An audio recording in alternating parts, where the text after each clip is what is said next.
कांग्रेस नेता राहुल गांधी की राजनीति और पदयात्रा पर अखिल भारतीय धर्म संघ के प्रांतीय अध्यक्ष पंडित रमाशंकर शास्त्री ने बड़ा कटाक्ष किया है। उन्होंने कहा है कि प्रधानमंत्री इंदिरा गांधी के शासनकाल में करपात्री स्वामी समेत कई संतों के द्वारा गो रक्षा के लिए आंदोलन किया गया था। इस दौरान संतों पर गोलियां बरसाकर उनकी हत्या कराना, संतों को हवालात में बंद कराना, गौ हत्या जैसे पाप और संतों का श्राप आज तक कांग्रेस के वंशज भुगत रहे हैं। पदयात्रा के दौरान राहुल गांधी के संत वेश को उन्होंने कालनेमी की संज्ञा दी है। उन्होंने कहा है कि भारत और यहाँ के लोग हनुमान की भूमिका में हैं और ऐसे कालनेमी को पहचान रहे हैं। जेएनयू से उपजे विवाद ब्राह्मण भारत छोड़ो के मुद्दे पर उन्होंने कहा कि ब्राह्मण का मतलब कोई जाति नहीं है, ब्राह्मण का मतलब ज्ञानी वर्ग से है। भारत छोड़ो जैसी बातें मूर्ख लोग ही कर सकते हैं। ये सारी बातें गीता जयंती के मौके पर रमाशंकर शास्त्री ने लालगंज अगरपुर स्थित धर्म संघ में कही। उन्होंने कहा कि आज ही के दिन भगवान श्री कृष्ण ने अर्जुन को कर्तव्य का पाठ पढ़ाने के लिए गीता का ज्ञान दिया था। इस तरह गीता का प्रसार शुरू हुआ। इस दौरान धर्म संघ में रुद्राभिषेक, धर्म सम्राट करपात्री स्वामी की पूजा अर्चना के बाद सत्संग का भी आयोजन किया गया। इस दौरान प्रांतीय अध्यक्ष रमाशंकर शास्त्री का 70वां जन्मोत्सव भी मनाया गया।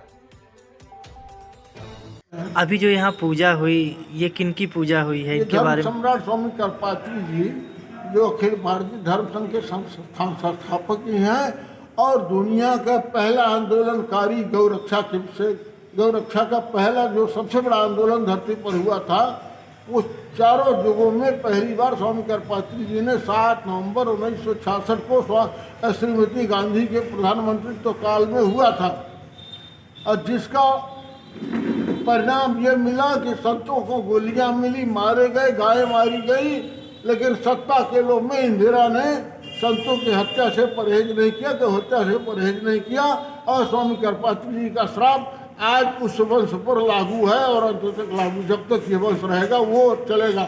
मृथा नमः देव ऋषवाणी आज उसी सब का कारण है जो इनका पतन हो रहा है। अच्छा, राहुल गांधी भी उसी वंश से आते हैं और वो लंबी पदयात्रा कर रहे हैं, तो क्या लगता है पाप धुल जाएगा? भाई पदयात्रा ये कोई मतलब नहीं है, पदयात्रा कोई तीर्थ यात्रा नहीं है। वो भारत ने देख लिया इनके वंश परंपरा को। वो यात्रा करें, बहुत यात्रा करें, उस यात्रा से कोई लेना नहीं। और दूसरी बात है कि कालनेमी भी साधु बन गया था, तो हमारे ऐसे साधुओं की पहचान हनुमान जी के रूप में लोग कर सकते हैं। स्वयं हनुमान बन जाओ तो कालनेमी जैसे साधुओं से मुलाकात हो जाएगी। अगर हनुमान नहीं बनोगे तो उनसे मुलाकात नहीं होगी। इसलिए भारत अब हनुमान की भूमिका में है। अभी जेएनयू से एक मुद्दा उठा है बाबा, ब्राह्मण भारत छोड़ो, जेएनयू से ये मुद्दा उठा है, इस विषय में आप क्या कहना चाहेंगे? भाई ब्राह्मण का मतलब कोई जाति नहीं है, ब्राह्मण का मतलब ज्ञानी वर्ग है। तो आज के संदर्भ में अगर बात किया जाए तो केवल मूर्खों को ही रहना है, बुद्धिमानों को नहीं रहना है।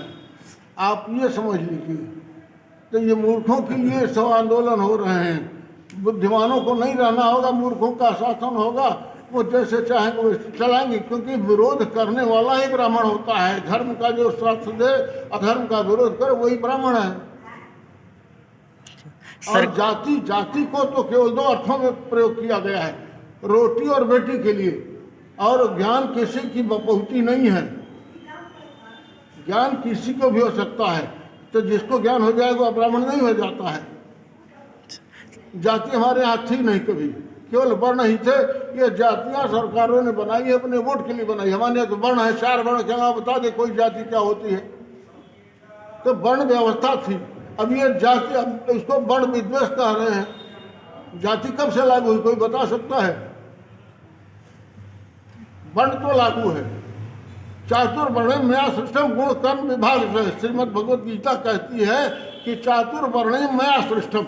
तो वर्ण की व्यवस्था भगवान ने किया है, वर्णों का निर्माण भगवान ने किया।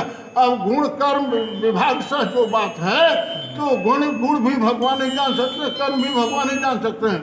चंदन लगा लेने से, गंगा स्नान कर लेने से न कोई ब्राह्मण बन जाता है न ज्ञानी बन जाता है।